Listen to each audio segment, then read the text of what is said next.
Good morning, everybody. Welcome to the OK Grognard Show. It is Friday, November 27th, 2020, 10 a.m. Central in beautiful Lake Geneva, Wisconsin.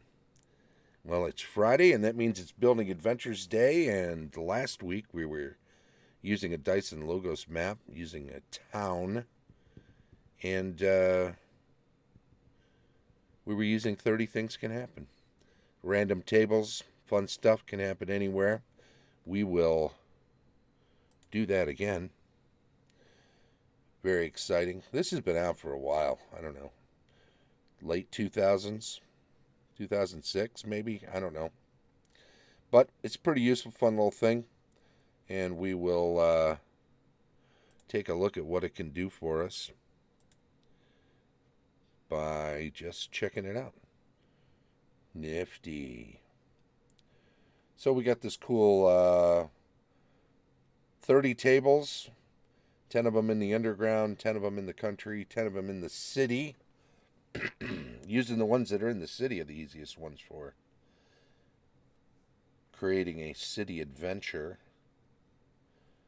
We discussed a couple weeks ago how this town layout might function most readily. Then last week we played around with some spots at the gate. But you know what? Let's go further in.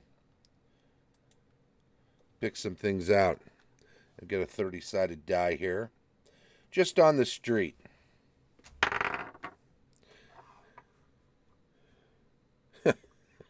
Number 1.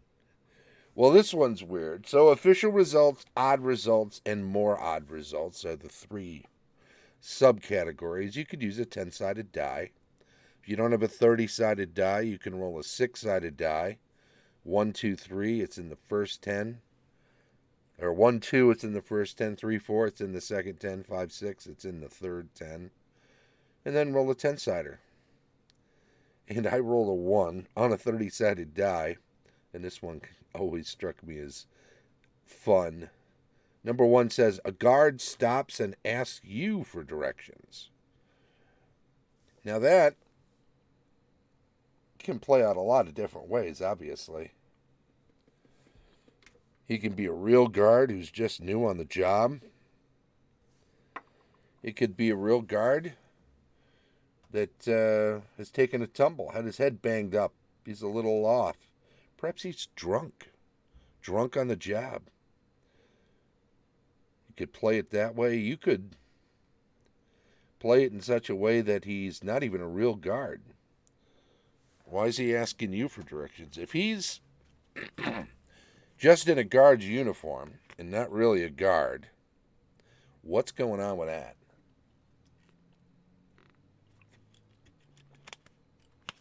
Is he up to no good? You always wonder about town guards. We'll roll another one. 25. So that's in the more odd results section. 25 says, 2 people are talking casually while a man not 5 feet away is urinating on the side of a building. So either they don't notice him or it's not an odd occurrence. And the man over there who's doing that, is he getting away with that? Or a couple of guards are going to come up to him and haul him off to jail for doing that in public? It starts something. And what about that guy? What's he look like? Is he poor? Is he rich? Is he drunk? Is he sober? Is he desperate? Does he have a beef against that building owner? Maybe he's doing that as a form of protest. Any number of options. These are springboards. All of these are just springboards. Let your imagination go when you roll it up and take it in any direction that feels right at the time. I rolled a 9 on this next one. Number 9 says, he's been ensorcelled. Excel 809 in the chat says this is about the man taking it out on the side of that building there. He's He's been sorcelled, he says. And yeah, absolutely. You could have him, somebody charmed person or quested him to go do this task. And now he's doing it. Maybe he doesn't realize what he's doing. He has no control over it. Maybe he knows what he's doing, but he can't stop himself because of some magic. And he's horrified. It could be any number of other things. So, number 9 here says a tax collector is arguing with the doorman of an estate about how many people live there. So, this could go any number of ways, right? Is the tax collector saying not as many people live there or more? I would go with the latter because it seems to me that if you're trying to collect taxes and you need to know how many people are there, then it's based on how many people are there. And if that's the case, the tax man probably wants to collect more taxes or doesn't want the city, who he works for, to be cheated out of some number of taxes, some amount of the taxes, and maybe it has something to do with persons per domicile or estate. Maybe the tax collector is arguing with the doorman because of the mistaken impression that some people that are there working on the estate actually also live there. But they don't, and the doorman's trying to straighten him out on that. So it could well be that we got some tax cheats living on this estate, and the tax collector's trying to straighten that out, or it could be the doorman is deals with this on a regular basis. Could be the doorman's very frustrated and flustered and doesn't know what to do. Maybe he's been told by whoever owns the estate, if a taxman comes around, tell him 2 people live here, no more. But there's 6 or 8 people. Maybe there's family living there. Maybe this is a situation where people are being hidden. Some fugitives from justice are hiding on the estate, and the doorman's trying to keep that quiet. Lots of possibilities on that one. Let's do another one. 16. While in the city on the street, a minstrel strolls by with a broken instrument. Is it his? Is he crying? Did he grab one from a rival and snap it over his knee? Did he purchase this with the intention of trying to fix it? Maybe this is all he could afford and he's getting into the business. Maybe he was singing a song for somebody and they didn't like what he was singing.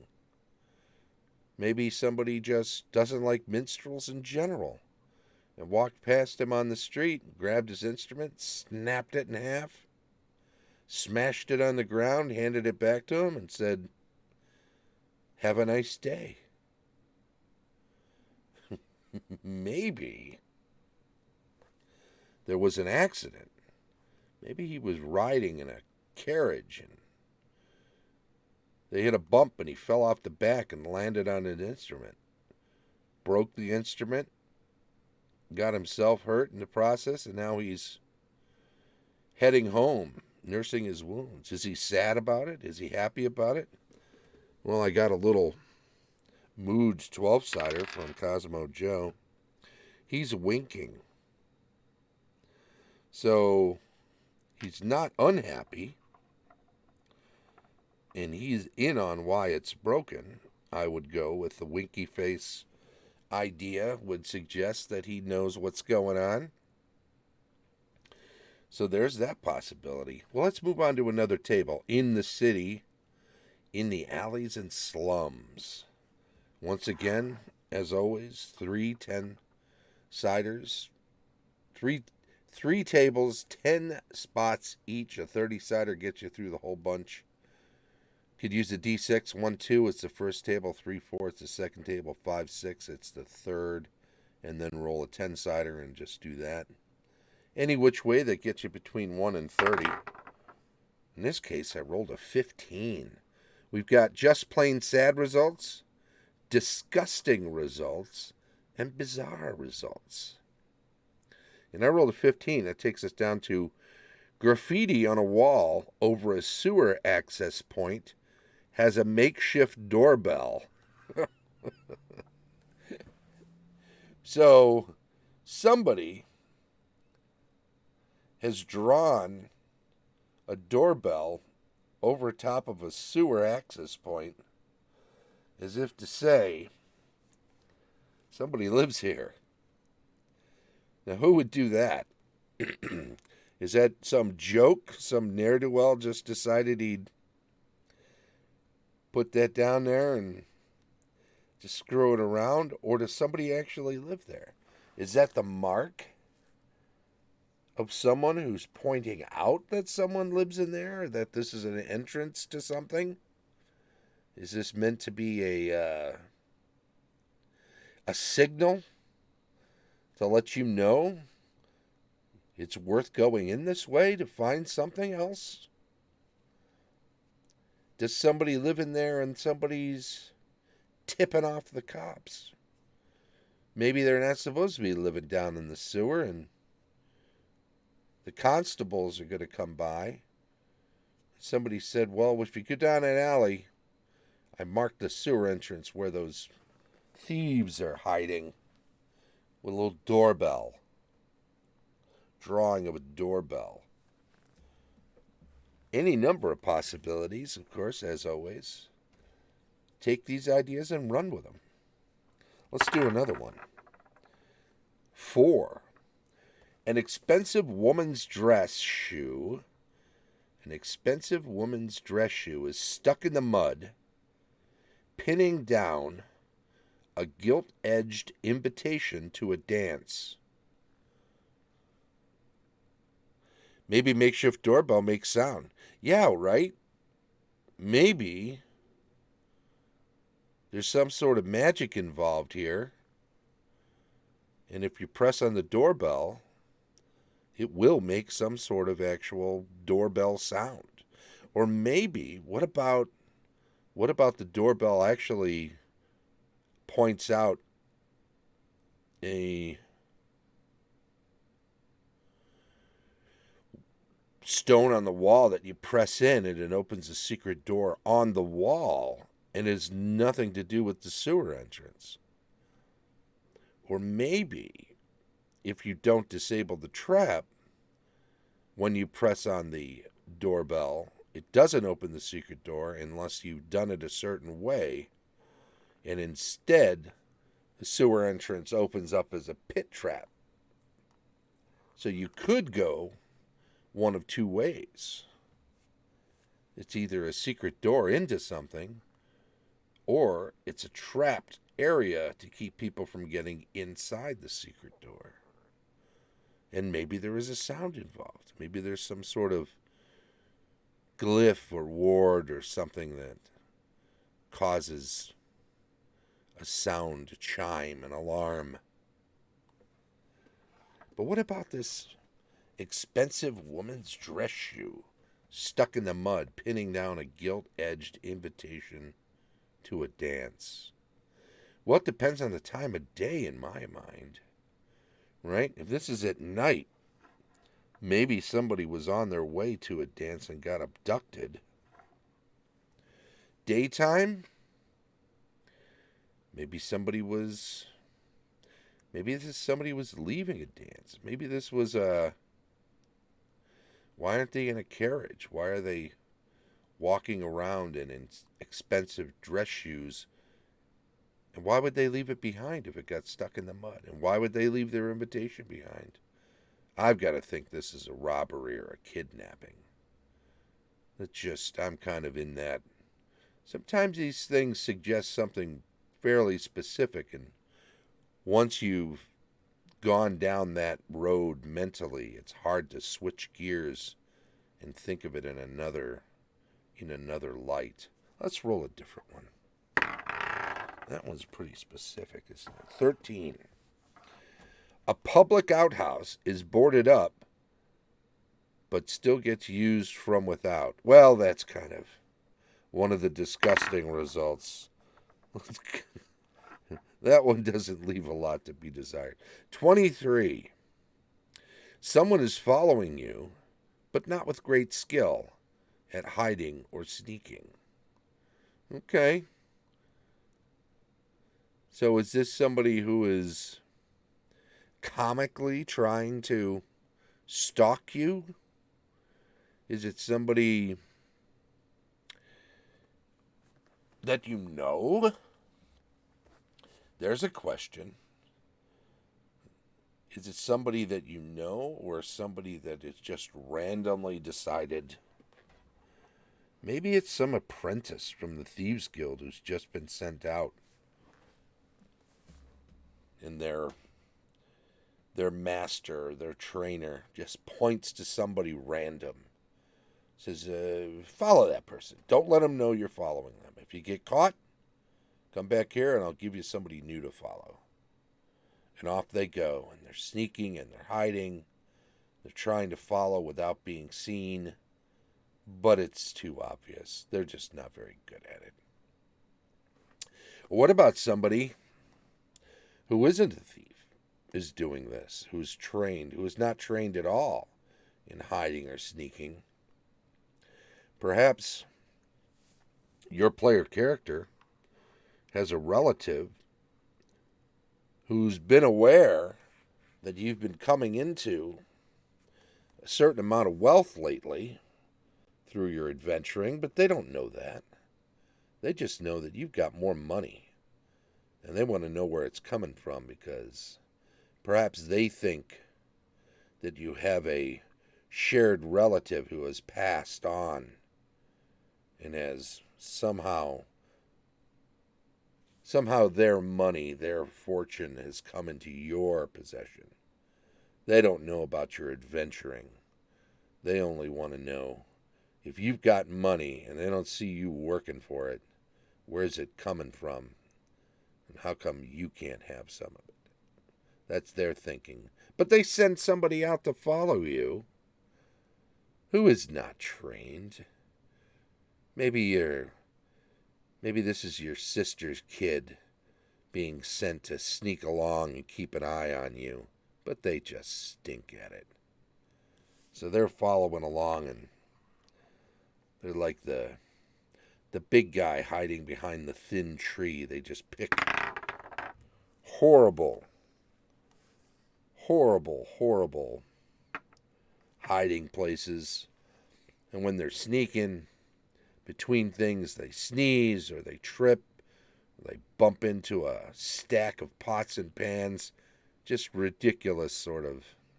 You can make it quite comical. Let's look at another one. 26. A rat drags the remains of a small food pouch with monogrammed initials. Well, you know, as you start to read that, you can't help but think of Pizza Rat in the New York subways dragging a piece of pizza around. But the interesting part of this, right, is that it's a small food pouch with monogrammed initials. Who's that belong to? Why is it down here? What happened to the person? Having something monogrammed suggests a certain amount of wealth. I don't think it's something just anybody puts extra money into. So they must be doing all right. I mean, you could get something. I suppose it's possible that a city is large enough that it has somebody who sells pouches just sitting all day and doing quick monograms on pouches for people. And maybe that's a clue. Maybe if you get this from the rat, maybe dump out the food that's in it. Let the rat get a little something for the effort, right? But you take the pouch. They weren't going to eat the pouch anyway. Maybe they were. But you grab that monogram pouch and you check around and you find out it comes from a certain shop. And you can take it over to that shop and maybe figure out who it belonged to. Maybe it just needs to be returned. Maybe it's not a big deal. Maybe it was dropped and now is being dragged off. Maybe it was a gift. Maybe that's the big deal here. Maybe this was a gift from somebody in that person's life and makes all the difference in the world to them. And you know what? Even if this means nothing, even if the pouch itself means nothing, and the person who you return it to, it's a small matter to them, maybe in the process of doing that, they pass along a little bit of information they have. You guys look like adventurers. All the weapons and stuff. You're not guards or anything, but you carry swords and wander around town and this and that. I heard about a ruins. Maybe somehow this person has some information that's of value, of which they're not going to do anything with it. They have no reason to hold it back. Just the kindness of bringing back this monogrammed small food pouch is enough to loosen their tongue and get them to give over the information.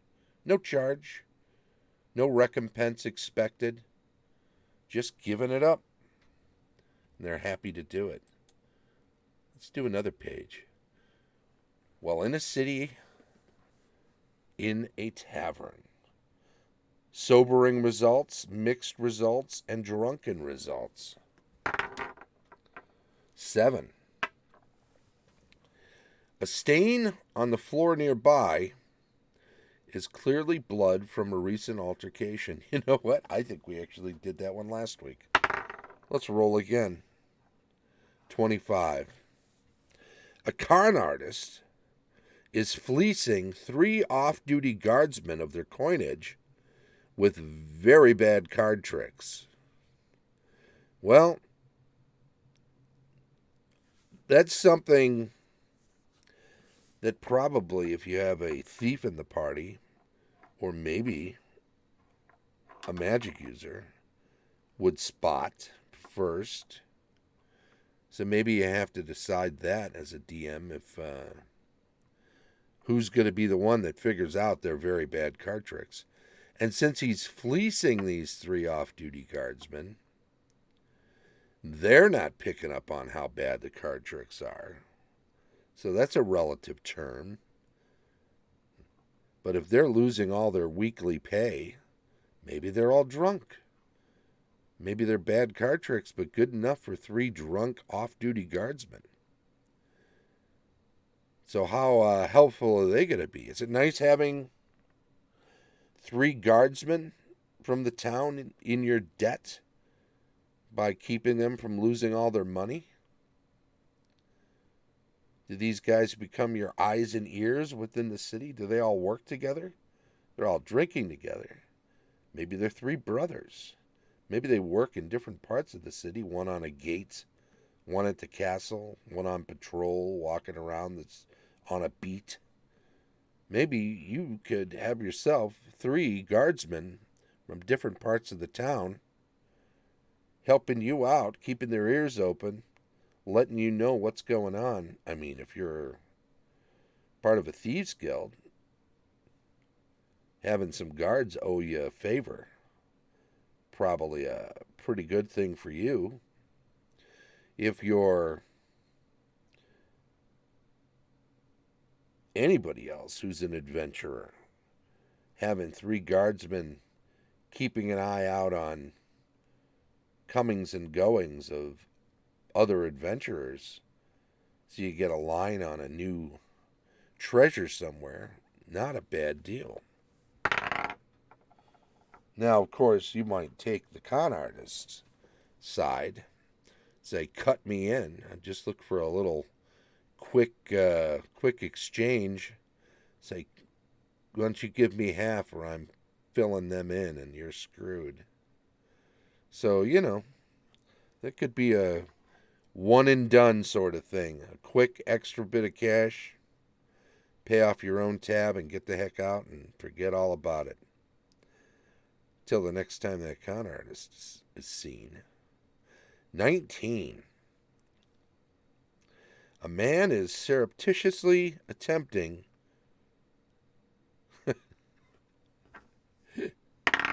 another one to refill a spittoon. 8. As you finish your drink, you see a crumpled note wedged into the bottom of a mug, of the mug. As you finish your drink, you see a crumpled note wedged into the bottom of the mug. So apparently you've been drinking out of a out of a mug, and there's been a note jammed into the bottom of this thing the whole time, and nobody noticed it somehow. So what is it? Is it a map somebody stashed because they almost got caught with it? They shoved it in a mug and left it on the counter and got the heck out? They were being followed?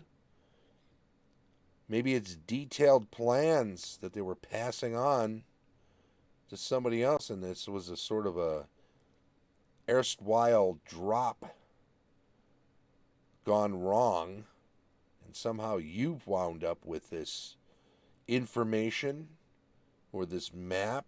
Maps are information after all. Somehow you've stumbled across this information, and it's yours to do with what you like. What will it be? Who knows? In the market, a fur dealer is giving an impoverished woman an excellent price on a decent wolf pelt. Well, there you go. What's going on with that? Sounds a little too good to be true. Help, I'm trapped in a wine barrel. The tavern is run by vampires, and they target select patrons by wooing them with notes. There you go. So you finish your drink, and you got a note at the bottom that says, "Meet me in the back room." How can you resist? You head into the back room, and suddenly you're besieged by several vampires who have tricked you into coming back there. Help, I'm trapped in a wine barrel. So somebody who's trapped in the barrel has managed to scrawl off a note, and it is wound up in the mug, and you need to go rescue them. I like it. I like it. It's good to have some it's good to have a few comic moments. These are ways of getting adventure started, or simply filling an otherwise slow moment in a game, and it all works out. All works out in the end because it's just good fun. Sometimes they're fun, sometimes they're scary. Would not be fun to be suddenly trapped by vampires in the back room after following a note. That would be a real shame. But should have taken some precautions. Told the rest of your party, "Hey, I'm going in back to follow this note. Watch my back." Anyway, we're about done for the day. I hope everybody had a good Thanksgiving yesterday. I'm just going to reiterate that we're going to keep doing daily shows through the 21st, Monday the 21st of December, which point we're going to take a couple weeks off. When we come back on the 4th of January, we're just going to do shows on Monday and Thursday, the 4th and the 7th, and onward Monday and Thursday. So we're going to get away from the daily schedule and do perhaps more substantial shows. Monday we're going to look at things from outside the game, GM reviews. We'll do the news and announcements and such. Stuff that happens inside the game or is more about your own game directly, the world building, campaign discussion, GM tips, building adventures, that sort of thing will happen on Thursdays. So we'll have 2 shows a week. And that'll do it. So keep coming around. We'll have some more fun while we finish out the year. We're on show 360 now, so who knows how far we'll get. I think through the 21st. Sometimes we do an extra show. 260 now? Yeah, 260. Yeah, 360. Anyway, I want to thank everybody for coming. Thanks for being here. Thanks for catch up on miniature painting over Christmas. Yeah, I'll tell you what, my detail work is lacking in detail. So it's not a lot of fun to just watch, that's for sure. But yeah, there's always some minis to paint for sure. Thanks to everybody who's come by. Thanks for chiming in on the chat stream. We appreciate it. Come on back tomorrow, 10 a.m. We will be doing a GM reviews tomorrow. I think we're going to look at the movie Excalibur, if you're familiar. I just watched a documentary on the making of. It was very good. Sunday, rules retrospective, weekly news and announcements on Monday, cartography and world building on Tuesday. Wednesday, it's campaign discussion, GMing tips on Thursday. Back around the horn to building adventures next Friday. If you're catching up with us on YouTube, thanks very much. Please do subscribe to the channel and give the thumbs up to any videos that you watch and enjoy. It's much appreciated. Leave a comment if you like. Constructive criticism, attaboys, pat on the backs, we'll like it all. This has been the OK Grognard Show from beautiful Lake Geneva, Wisconsin. Bye-bye.